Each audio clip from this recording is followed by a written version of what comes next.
मोक्ष मिलता है। मनुष्य शरीर से प्राणी 84 में जाता है। कहा है नरतम संदय कपिल देही जीव चराचर याचत यही नरक स्वर्ग, नरक जाने की और स्वर्ग जाने की यही सीढ़ी। नरक स्वर्ग अपवर्ग और ऊपरी मंडल यानी मुक्ति मोक्ष तक जाने की, ईश्वर ब्रह्म को जाने की यही मानव तम सीढ़ी। नर्तन संदम कौनिल देही जीव चराचर याचत यही नरक स्वर्ग अपवर्ग नसेनी ज्ञान वैराग्य भक्ति सुख देनी। इसी से ज्ञानी, इसी से वैरागी हो जाओगे, इसी से भक्त कहलाओगे। सब कुछ इसी में है।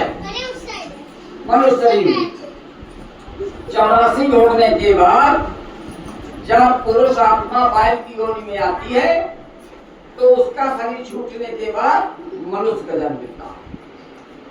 और गाय की आत्मा जब आती है उस गाय की योनि में और गाय का शरीर छूटता है तो स्त्री का जन्म मिलता है। ये 4 लोकों तक यही है।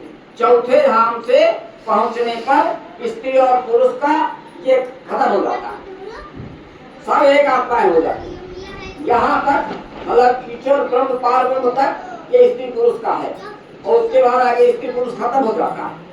तो कहा है कि पाई न जे परलोक सवारा, पाने के बाद, इसको पाने के बाद जिसने जहाँ से आए हैं वहाँ के लिए अगर कुछ न किया, पाई न जे परलोक सवारा सो परत्र दुख पावई सिर धुन धुन पछताए।